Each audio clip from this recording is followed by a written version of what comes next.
A very good morning to all my dear friends. आज मैं आपके लिए सिंधु घाटी सभ्यता से संबंधित प्रमुख जो नगर हैं हड़प्पा, मोहनजोदड़ो, चनूदड़ो इत्यादि के बारे में क्रमबद्ध रूप से जानकारी लेकर आ रहा हूं। तो इन सब स्थलों की जानकारी प्राप्त करने के लिए, महत्वपूर्ण तथ्यों से परिचित होने के लिए मेरी इस वीडियो को आप अंत तक जरूर देखें।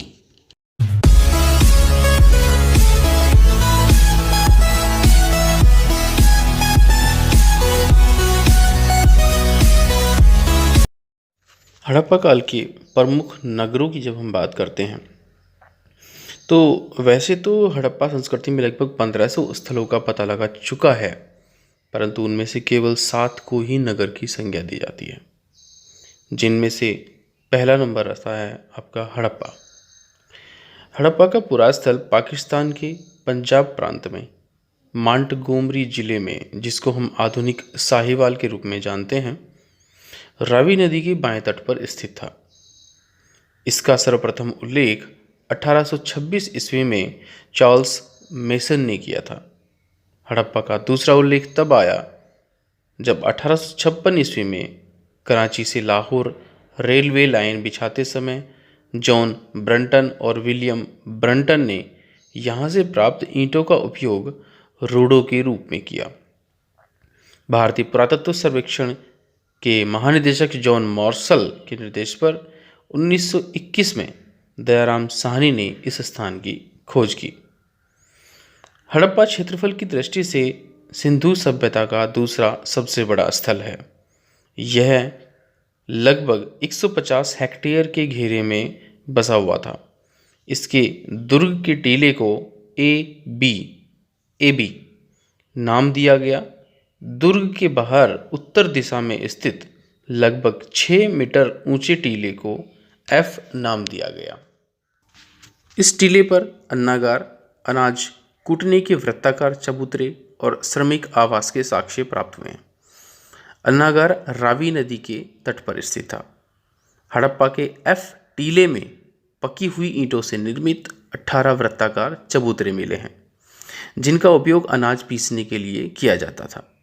इसी टीले पर एक श्रमिक आवास भी मिला है। इस आवास में 15 मकान 2 पंक्तियों में बनाए गए थे। इस बस्ती के समीप 16 भट्टियां और धातु बनाने की एक मूसा भी मिली है। संभवतः इस बस्ती में ताम्रकार रहा करते थे।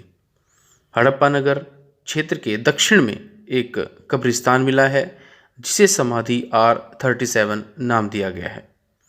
हड़प्पा में सन 1934 में अन्य समाधि मिली थी, जिसे समाधि H नाम दिया गया था। इसका संबंध सिंधु सभ्यता के बाद के काल से था। हड़प्पा के बाद हम बात करते हैं मोहनजोदड़ो। यह पाकिस्तान के सिंध प्रांत के लरकाना जिले में सिंधु नदी के दाहिने तट पर स्थित था।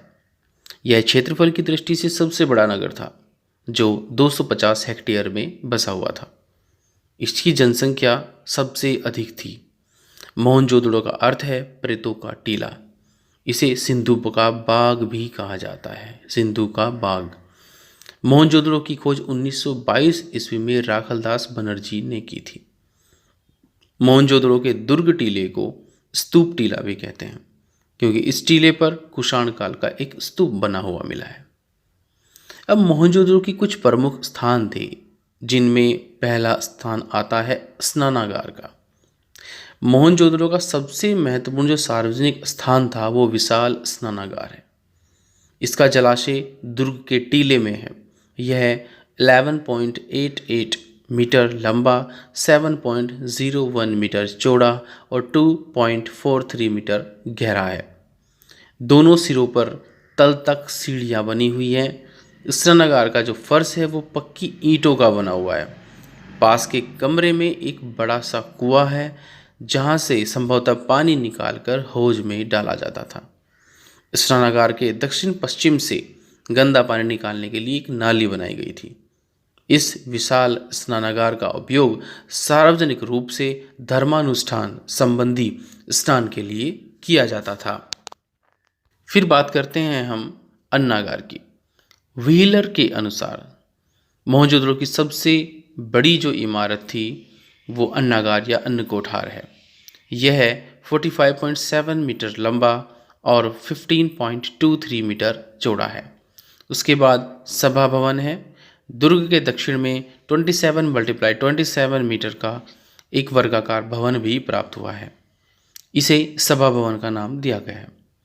पुरोहित आवास की बात करते हैं तो स्नानागार के उत्तर पूर्व दिशा में 70.1 × 23.77 मीटर के आकार का विशाल भवन प्राप्त हुआ है, जिसे पुरोहित आवास कहा गया है।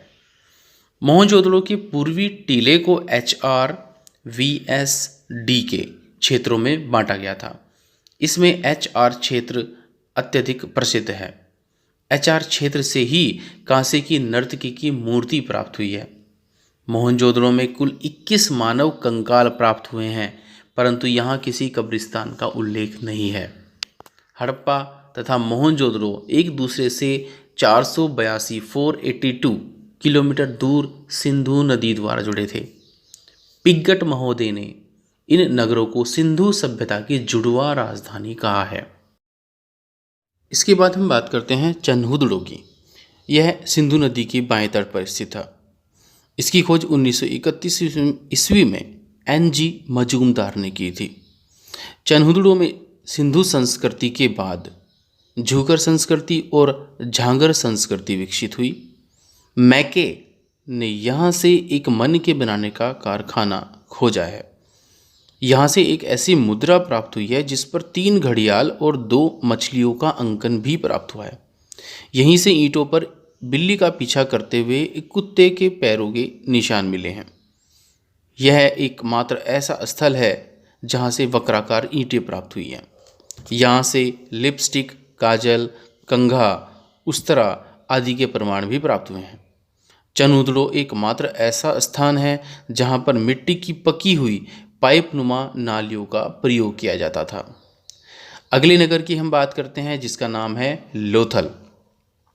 इसे लघु हड़प्पा या लघु मोहनजोदड़ो भी कहा जाता है। इसकी खोज 1954 में SR राव ने की थी। यह गुजरात के अहमदाबाद जिले में भोगवा नदी के किनारे पर स्थित है। लोथल के पूर्वी भाग में एक गोदीवाड़ा प्राप्त हुआ है। गोदीवाड़ा के साक्ष्य प्राप्त हुए हैं। इसकी कुल लंबाई 223 मीटर, चौड़ाई 35 मीटर और गहराई 38 मीटर थी।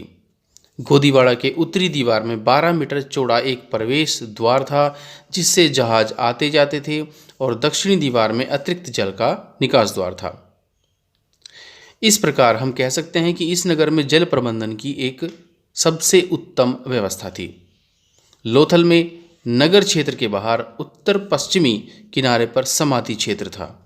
यहाँ से कुल 20 समाधियाँ प्राप्त हुई हैं। लोथल से 3 युग्मित समाधियों के साक्ष्य भी प्राप्त हुए हैं, जिससे यहाँ सती प्रथा का अनुमान लगाया जाता है। लोथल से एक अग्नि कुंड का अवशेष भी प्राप्त हुआ है। लोथल के दुर्ग क्षेत्र से 126 मीटर लंबा व 30 मीटर चौड़ा एक भवन भी मिला है। इसे प्रशासनिक भवन की संज्ञा दी गई है। लोथल से भी चन्हुदड़ो की भांति एक मन के बनाने का कारखाना प्राप्त हुआ है। यहाँ से एक रंगाई कुंड मिला है जो निचले नगर में स्थित था।